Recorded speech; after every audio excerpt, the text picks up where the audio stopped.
여러분 혹시 미국의 100달러 지폐 혹시 보신 적 있으세요? 100달러 지폐 있어요? 100달러 지폐가 우리나라 돈으로 환산하면 한 14만 원 정도 되는 것 같습니다. 저는 사실 100달러 지폐를 그리 자주 보진 않았는데 우리 화면 한번 띄워주시겠어요? 네, 저기 100달러 지폐인데요. 우리 화폐 가치로 약 한 14만 원 정도의 가치를 가지고 있는 저 100달러 지폐에 한 사람이 그려져 있죠. 혹시 저분이 누구신지 잘 알고 계신가요? 미국의 대통령은 아닙니다. 네, 잘 모르시죠? 의외로 저분이 미국의 대통령이 아니더라고요. 벤자민 프랭클린이라는 분인데 이분이 꽤 저희 생활에 유용하게 많은 것을 발명하신 분이에요. 그리고 미국의 정치인이고 외교관이고 또 언론인이고 철학가이고 작가이고 사업가이기도 한 아주 다방면에 뛰어나신 분이 바로 저 벤자민 프랭클린이라는 분이십니다. 이분은 바로 필의 칩을 발견한 분으로 유명하죠. 그리고 우리 어르신들 많이 쓰시는 다초점 렌즈도 이분이 발명하셨습니다. 이분은 미국의 건국의 아버지라고 불리며 미국의 헌법에 뼈대를 마련하신 분으로도 꽤 유명한 분입니다. 독립선언서의 기초를 마련하신 분이죠. 왜 제가 이분의 이야기를 하냐면 이 벤자민 프랭클린은 다른 사람을 돕는 일에 아주 열정적으로 헌신했던 분이기 때문입니다. 하루는 이분이 사는 필라델피아라는 곳에서 시민들에게 선한 일을 하기를 그는 원했습니다. 그래서 하루는 자기 집에 있는 아주 아름다운 등 하나를 준비해서 유리를 반짝반짝하게 닦아서 집 밖에 있는 선반에다가 높은 곳에 올려놓고 밤에 해가 지자 그 등 위에 불을 켰습니다. 여러분 이게 굉장히 놀라운 일인데요. 우리 등 사진도 한번 올려주시겠어요? 혹시 있나요? 네, 예전에는 저런 등 저희 한국에는 잘 없었지만 예전에 저게 기름으로 이렇게 불 붙이는 등이잖아요. 그런데 저 등은 어디에 쓸까요? 보통 집안에 쓰겠죠. 전기가 없던 시절에서는 당연히 집안에서 불을 밝히고 집안에서 살기 위해서 생활하기 위해서 저 등에 불을 밝혔습니다. 그런데 이 벤자민 프랭클린이라는 분이 집 안에 있어야 되는 등을 가지고 집 밖에 그리고 높은 곳에다 저 등을 불을 밝히자 많은 사람들이 이상하게 생각했습니다. 왜 그럴까요? 아니 자기 집 안에 있어야 하는 등을 가지고 왜 밖에다가 저렇게 불을 밝힐까? 그리고 많은 사람들은 정말 낭비다 라는 생각을 했습니다. 집 밖에 등불을 두니까. 그런데 놀라운 일이 벌어집니다. 처음에는 낭비라고 생각했던 그 일, 조금 지나고 나니까 그 벤자민 프랭클린 앞에 지나가는 사람들이 집 앞에 불이 있으니까 어둡지가 않네. 집 앞에 등불을 켜니까 멀리서도 어딘지 방향을 알 수가 있네 라는 그러한 생각을 하기에 이르렀습니다. 그래서 저 등을 집 안에만 두는 것이 아니라 밖에 두는 것도 괜찮구나 라는 생각을 하는 사람들이 한 사람씩 두 사람씩 늘어나기 시작했습니다. 그래서 등불을 밖에 두는 것을 낭비라고 생각했던 사람들이 이제는 자신의 집 안에 있던 등불을 밖으로 꺼내어서 하나둘씩 집 앞에 불을 밝히기 시작합니다. 여기저기 밤이 되자 불이 밝혀지기 시작했습니다.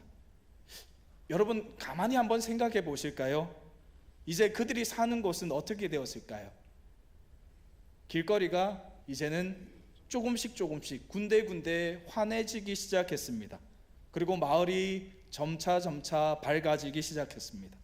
모든 것이 어두워서 이제는 밤에 길을 나서기도 어려웠던 그곳이 이제는 내가 등불을 직접 가지고 가지 않아도 길을 알고 갈 수 있게 되었습니다. 여러분 이것이 바로 오늘날의 가로등의 시작이 되었습니다. 여러분 만약에 길거리에 현재 우리가 가는 길거리에 말이에요, 가로등이 없다면 어떨까요? 어둡겠죠. 밤에 쉽게 길을 찾아갈 수가 없을 겁니다. 세계적으로 가로등이 생기게 된 그것은 바로 이 벤자민 플랭클린이라는 이 한 사람이 주변 사람을 위해서 집 밖에 등불을 둠으로써 바로 가로등이 시작하게 된 것이죠. 한 사람의 선한 행동이 많은 사람들에게 감동을 주게 된 겁니다. 벤자민은 등불은 당연히 나 혼자만을 위해서 사용되어야 한다는 그 생각을 바꾸었습니다. 그랬더니 마을이, 그랬더니 도시가, 그랬더니 세계가 바뀌는 결과를 가져왔습니다. 여러분, 오늘 말씀을 보면 등불을 가져오는 이유는 등불이 빛을 발할 수 있도록 하기 위함이다라는 말씀이 오늘 우리가 읽은 성경의 말씀에 있습니다. 여러분, 등불은 등불로서 가치를 내기 위해서는 불을 밝혀야 합니다. 빛이 있는데도 불구하고 만약에 그 빛이 있는 그 자리가 어둡다면 등불은 등불로서의 가치가 전혀 없는 거죠. 만약에 내가 등불을 켰는데도 불구하고 내가 있는 그 자리가 어둡다면 그것은 빛으로 바로 그 빛이 역할을 제대로 감당하지 못했다는 것입니다. 쉽게 말하면 말로만 빛이지 실제로는 빛이 아니라는 거죠. 제가 얼마 전에 유튜브 동영상을 봤는데 조금 특이한 동영상이었습니다. 불이 났어요. 불이 났는데 어떤 사람이 여성분이었는데 소화기를 가지고 와서 그 불을 끕니다. 그런데 소화기를 뿌리면 이렇게 하얗게 이렇게 연기처럼 나온 거 보이시죠? 보통 아시죠? 불 앞에 아무리 그것을 뿌렸는데도 불구하고 불이 꺼지지가 않습니다. 소화기를 계속 뿌리는데도 불이 안 꺼집니다. 왜 그러냐고 알고 보니 그 소화기가 짝퉁이었던 거예요. 중국산 소화기인데 그 안에 들어있어야 할 소화액이 들어있지 않고 다른 물질이 들어있어서 불 앞에 아무리 소화기를 갖다 소화기를 이렇게 사용하더라도 불이 꺼지지가 않는 거였던 거죠. 여러분, 촛불을 한번 생각해 볼까요? 촛불은 자신의 몸을 녹여야지만 빛을 유지할 수가 있습니다. 자신의 몸을 녹이지 않는다면 결국 초의 심지에 불은 꺼지고 맙니다. 촛불은 자신을 녹여 희생함으로써 그 가치를 온전하게 드러내는 것이죠. 여러분, 촛불이 필요한 이유가 뭘까요? 왜 촛불이 필요할까요? 왜 촛불이 필요하죠, 여러분? 불을 밝히기 위해서 촛불이 필요한 것이죠. 맞습니다. 어두울 때 빛을 내기 위해서 필요한 것이 바로 촛불입니다. 그런데 누군가가 불을 밝히기 위해서 촛불에 불을 당겼는데 그런데 불이 붙지 않는다라면 그 촛불은 촛불로서의 가치가 전혀 없는 겁니다. 초는 불이 붙고 그리고 빛이 나야 그 가치가 증명되는 겁니다.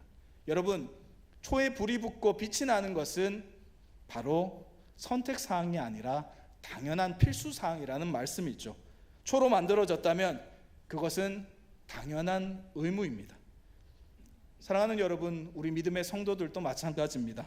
성도라면 당연히 하나님의 말씀에 따라 순종하고 살아가야 하는 것이, 그리고 세상을 비추는 등불과 세상을 비추는 촛불이 되는 것이 선택사항이 아니라 필수사항, 당연한 것이라는 말씀입니다.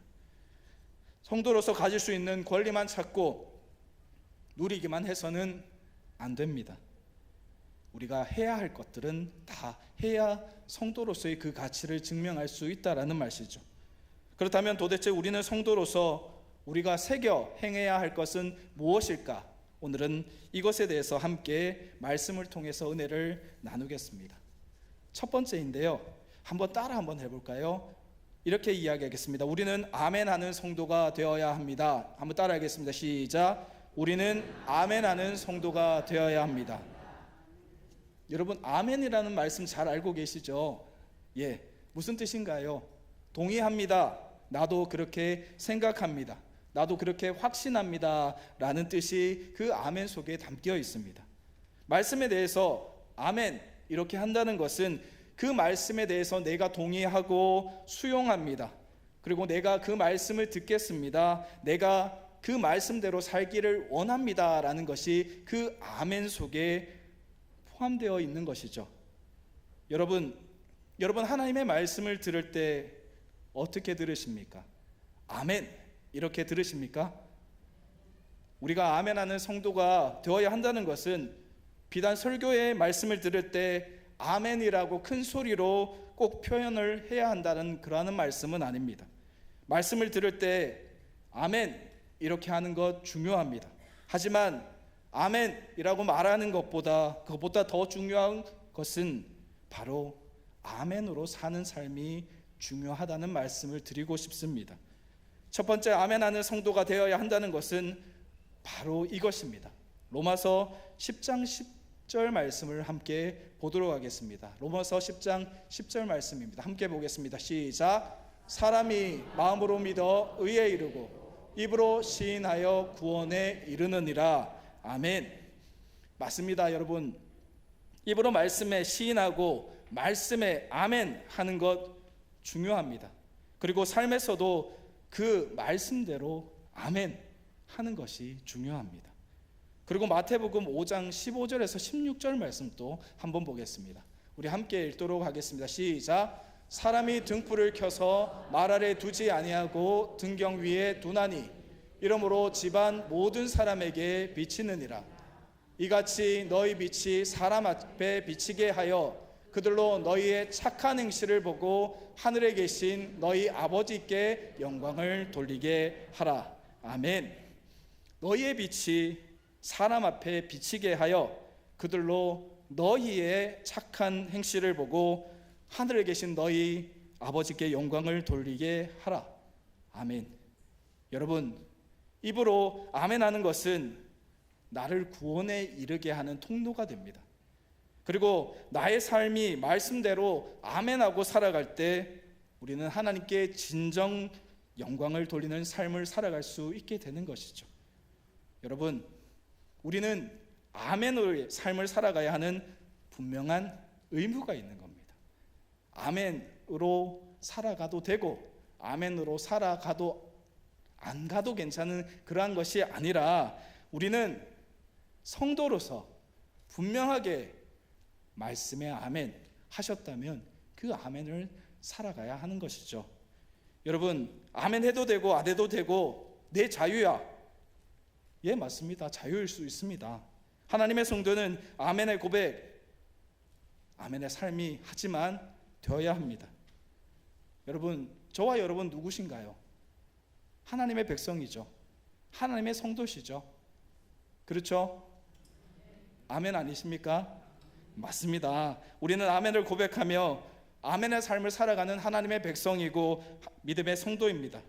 아멘의 1세기에서 말씀이 선포되는데도 가만히 있다는 것은 결국에는요, 여러분, 내가 아멘하지 않는다는 것은 내가 아멘의 삶을 살지 않겠다라는 그러한 표현밖에 되지 않는 겁니다.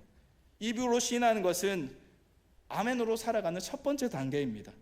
사랑하는 여러분, 말씀에 아멘으로 화답하시고 삶에서 진정한 아멘의 삶을 살아가셔서 여러분의 삶의 순간순간마다 그 말씀의 기적으로 또한 하나님의 역사가 여러분 삶 가운데 가득할 수 있기를 주님의 이름으로 축복합니다. 두 번째, 믿음의 성도로서 우리가 해야 할 것은 한번 따라해 볼까요? 우리는 등불 같은 성도가 되어야 합니다. 우리는 등불 같은 성도가 되어야 합니다. 아멘. 여러분, 만약에요 이 예배당에 모두 불이 한번 다 꺼져 있다고 한번 생각해 보실까요? 어떤 기분이 드실까요? 겁나실까요? 예. 만약에 혼자 계신다고 생각하시면 굉장히 두렵고 겁나실 거예요. 아마 이 예배당에 등이 하나도 켜져 있지 않고 다 꺼져 있다, 저기에 보이는 비상구 등조차 하나도 없다라고 생각하면 사실 그곳에 가고 싶은 사람은 별로 없습니다. 그렇죠? 하지만 여기가 예배당이기 때문에, 우리가 예배당인 걸 알기 때문에 여기 와서는 기도하시겠죠. 하지만 우리가 있는 어떤 장소에 갔는데 그곳에 모든 불이 꺼져 있다라면 사실 그곳에 가고 싶은 생각은 그리 들지 않을 겁니다. 불이 없을 때는 저는 그렇습니다. 깜깜할 때는 잠잘 때 외에는 조그만 불이라도 다 켜져 있는 것 같아요. 어두운 것을 그렇게 좋아하지 않습니다. 사람들의 심리상 나쁜 짓을 하는 것을 빼고는 깜깜하고 어두운 것을 좋아하는 사람은 거의 없을 겁니다. 반대로요, 여기에 모든 불이 다 꺼져 있는데 저기 끝에 조그만한 촛불이 하나 켜져 있다고 한번 생각해 볼까요? 깜깜한 곳에 있을 때 그 작은 촛불이 참으로 큰 위안이 됩니다. 우리가 어둠 속에 있을 때 작은 불이 있다면 우리의 시선은 어디로 향할까요? 분명히 그 불이 있는 방향으로 우리의 시선이 분명하게 향하기 마련입니다. 사람의 심리가 그렇죠. 어둠보다는 밝은 빛에 이끌리게 되어 있습니다. 그렇다면 여러분, 제가 한 가지 질문을 드리겠습니다. 우리는 어둠이 되어야 할까요? 빛이 되어야 할까요? 그렇죠. 굉장히 쉬운 문제죠. 우리는 어둠이 아니라 빛이 되어야 합니다. 그런데 여기서 하나 더 질문 드립니다. 그렇다면 누가 빛이 되어야 할까요? 내가 되어야 할까요? 아니면 저분이 되어야 할까요? 예, 우리가 다 되어야 하겠죠. 맞습니다. 내가 빛이 되어야 하는 겁니다. 야, 불이 어둡다. 저기 불 좀 한번 켜봐라 라고 하는 것이 아니라 바로 내가 불을 밝혀야 하고 내가 바로 등불이 되어야 하는 거죠. 오늘 말씀을 준비하면서 저의 마음을 찌르는 한 구절이 있었습니다. 그 말씀은 바로 23절에 있는 말씀인데요. 한번 띄워주시겠습니까? 한번 크게 한번 읽어보겠습니다. 시작. 들을 귀 있는 자는 들으라. 아멘. 여러분, 이 말씀은 성경 구절에 성경 가운데 여기저기 많이 기록되어져 있는 말씀인데요. 그러면 귀 있는 사람은 누구일까요? 우리 다죠. 그죠? 우리 모두가 다 귀가 있잖아요. 그죠? 맞습니다. 여기 귀 없으신 분은 아무도 없죠. 모두 귀를 가지고 있습니다. 네, 바로 우리 모두에게 하시는 바로 그 말씀입니다. 특히 요한계시록 2장과 3장에 저 말씀들이 많이 나오는데요. 소아시아 7교회에 대한 하나님의 말씀을 전하면서 그 말씀 말미에 항상 귀 있는 자는 성령이 교회들에게 하시는 말씀을 들을지어다 라는 그러한 말씀이 있습니다. 하나님께서는 하나님께 하시는 모든 말씀에 귀를 기울여 듣고 그 말씀대로 실천하라고 강조하시는 말씀이시죠. 오늘 본문 23절의 말씀, 들을 귀 있는 자는 들으라. 그리고 그 뒤에 이어지는 말씀을 한번 같이 읽어보도록 하겠습니다. 24절과 25절 말씀인데요. 함께 읽도록 하겠습니다. 시작. 또 이르시되 너희가 무엇을 듣는가 스스로 삼가라. 너희의 헤아리는 그 헤아림으로 너희가 헤아림을 받을 것이며 더 받으리니 있는 자는 받을 것이요 없는 자는 그 있는 것까지도 빼앗기리라. 아멘. 여러분, 이 말씀을 표준 세번역 성경으로 다시 한번 보겠습니다. 제가 읽어드리도록 하겠습니다. 예수께서 그들에게 말씀하셨다. 너희는 새겨들으라. 너희가 되어서 주는 만큼 너희에게 되어서 주실 것이요 덤으로 더 주실 것이다. 가진 사람은 더 받을 것이요 가지지 못한 사람은 그 가진 것마저 빼앗길 것이다. 아멘.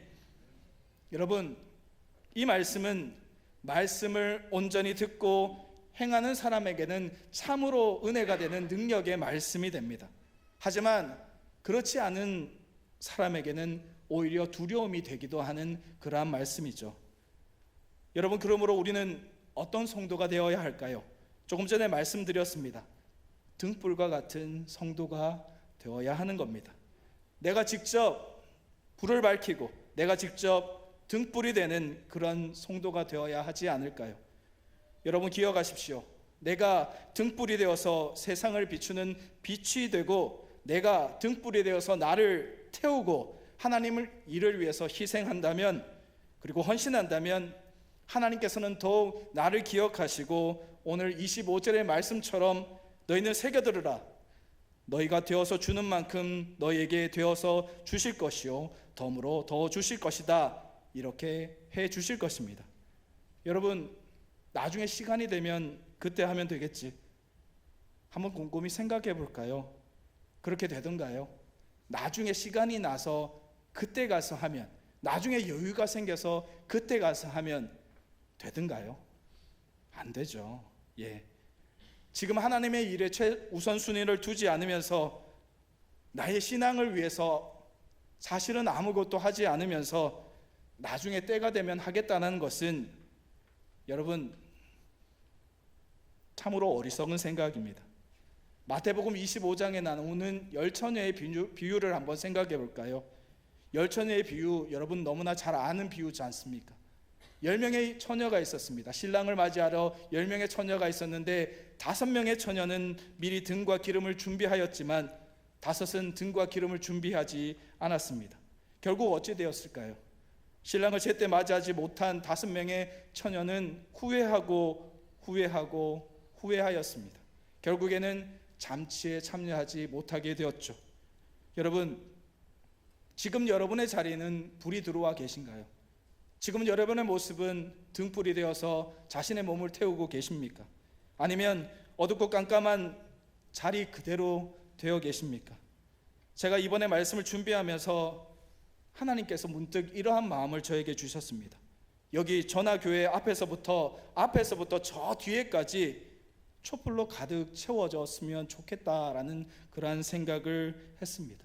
그 촛불의 열기가 뜨거워져서 이 제단이 따뜻해지고 그리고 뜨거워지고 그 촛불의 빛으로 세상 많은 사람들이 어둠을 뚫고 이곳으로 방향을 돌리고 나왔으면 좋겠다라는 그러한 생각을 했습니다. 어두운 가운데 빛이 있으면 사람들은 그 빛으로 모여들 수밖에 없습니다. 사랑하는 여러분, 그러한 것이 하나님의 마음이 아닐까요? 하나님께서는 전화교회를 향한 그러한 마음을 주셨습니다. 이렇게 되기 위해서는 누구는 등불이 되고 누구는 안 하고가 아니라 우리 모두가 등불이 되어야 할 것입니다. 저와 여러분들이 등불이 되어서 세상을 비추는 빛이 될 수 있기를 주님의 이름으로 축복합니다. 여러분의 삶의 자리가, 여러분의 신앙의 자리가 여러분이 불 밝힘으로 인해서 더욱 밝아지고 더욱 따뜻해져서 어둠에 있는 사람들이 여러분에게 모여들어서 그리스도의 복음을 여러분의 입술로 전하는 그러한 은혜가 있기를 주님의 이름으로 축복합니다. 이제 마지막 3번째입니다. 성도로서 우리가 새겨 행해야 하는 것, 3번째도 한번 따라해 볼까요? 우리는 하나님의 기쁨이 되어야 합니다. 시작. 우리는 하나님의 기쁨이 되어야 합니다. 아멘. 스바냐 3장 17절 말씀입니다. 함께 보겠습니다. 시작. 너의 하나님 여호와가 너의 가운데 계시니 그는 구원을 베푸실 전능자이시라. 그가 너로 말미암아 너를 잠잠히 사랑하시며 너로 말미암아 즐거이 부르며 기뻐하시리라 하리라. 아멘. 하나님께서 우리를 보고 기뻐하시고 우리를 사랑하시고 우리로 인하여 즐거이 하시며 기뻐하신다라고 말씀하셨습니다. 우리가 하나님의 자녀이고 하나님의 백성이기 때문에 선하신 하나님께서는 우리가 하나님의 참 기쁨이 되기를 원하고 계십니다. 우리로 인하여 하나님께서 기뻐하기를 원하십니다. 바로 내 자녀로 인해서 기뻐하시는 것이 바로 하나님의 마음이라는 거죠. 사랑하는 여러분, 하나님께서 기뻐하실 수 있도록 저와 여러분이 바로 하나님의 기쁨이 되는 믿음의 자녀가 될 수 있기를 소망합니다. 저도 자녀를 키우고 있거든요. 자녀를 쭉 키우다 보니까 알아지는 게 있더라고요. 이 자녀가 제 마음대로 되지 않는다라는 거죠. 부모의 마음과는 전혀 다르더군요. 자녀들이 한결같이 부모가 원하는 방향, 모습, 기쁨으로 자라주면 좋지만 때로는 그렇지 않은 경우들도 참 여러 번 있었습니다. 항상 그렇지 않죠. 아이들이 좋은 방향으로 나아가면 부모는 너무나 자랑스럽습니다. 우리 아이가 부모의 큰 기쁨이 되기도 합니다. 하지만 반대로 아이가 말썽을 피우고 나쁜 일을 일삼으면 아이는 부모의 근심이 되고 그리고 슬픔이 될 수밖에 없습니다. 여러분, 하나님의 마음도 바로 그렇습니다. 하나님의 자녀인 이 땅의 교회가, 이 땅의 성도들이 하나님의 뜻 가운데로 걸어가서 하나님 기뻐하시는 모습 그대로 살아간다면 아마 하나님께서는 너무나 감격하시고 너무나 즐거워하실 겁니다. 그러나 반대로 그렇지 않고 하나님의 뜻을 벗어나 말 그대로 하나님이 아니라 세상을 향해 나아간다면 하나님의 걱정과 하나님의 눈물이 될 수밖에 없는 거겠죠. 사랑하는 여러분, 하나님께서 무엇을 기뻐하실까 생각하면서 하나님을 경외하고 하나님께서 원하시는 삶을 살아가는 그러한 믿음의 삶, 그리고 그런 기쁨의 삶을 살아가는 저와 여러분 될 수 있기를 주님의 이름으로 축복합니다. 짧은 예화 하나를 전해드리고 마칠까 합니다. 옛날 옛적에 아주 믿음 좋은 부부가 살았습니다. 그들은 주로 소를 키우고 농사를 지으며 생계를 이어가는 그러한 부부였는데, 어느 날 자신이 가진 소 한 마리가 임신을 하였는데 그 소가 그만 쌍둥이 송아지를 낳았습니다. 아주 좋은 일이죠. 그것을 본 남편은 너무나 기쁜 나머지 집으로 들어가서 아내에게 이렇게 이야기했습니다. 여보, 임신했던 소가 글쎄 쌍둥이를 낳았지 뭐요. 한 마리는 우리가 키우고 한 마리는 너무나 감사하니 하나님께 드립시다. 그 말을 들은 아내가 너무나 기뻤습니다. 남편의 성장한 믿음이 보였기 때문이죠. 그런데 얼마 지나지 않아서 키우던 송아지 가운데 한 마리가 시름시름 아파오기 시작합니다. 그러더니 그만 송아지 한 마리가 죽게 되었습니다. 그 죽음의 울상으로 집에 들어온 남편은 그 아내에게 이렇게 이야기하는 겁니다. 여보, 하나님께 드리려고 했던 송아지가 그만 죽어버렸어. 곰곰이 한번 생각해 보실까요? 송아지 두 마리를 낳았습니다. 하나는 자신이 가지고 하나는 하나님께 드리려고 했습니다. 근데 키우는 와중에 송아지 한 마리가 죽었죠. 자신은 손해보지 않겠다라는 거예요. 어떻게 보면 이 이야기에는 나오는 남편의 모습이 꼭 우리의 모습과 같다라는 생각을 하게 되었습니다.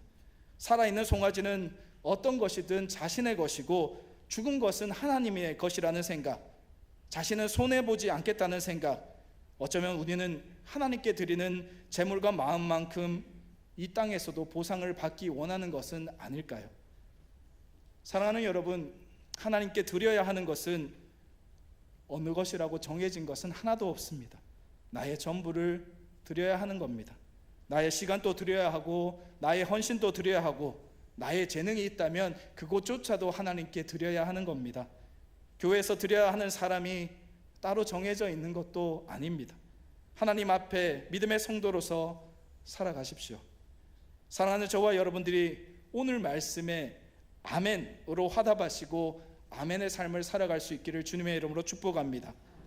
또한 어두운 곳에서 빛이 되셔서 밝음과 따스함을 전하는 등불이 되어서 하나님의 참된 기쁨으로 살아갈 수 있기를 주님의 이름으로 축복합니다.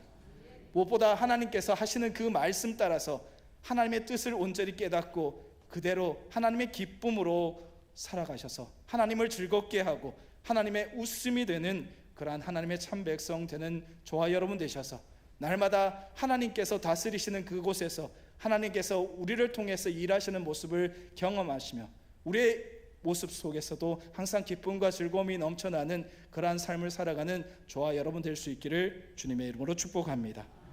우리 함께 기도하시겠습니다.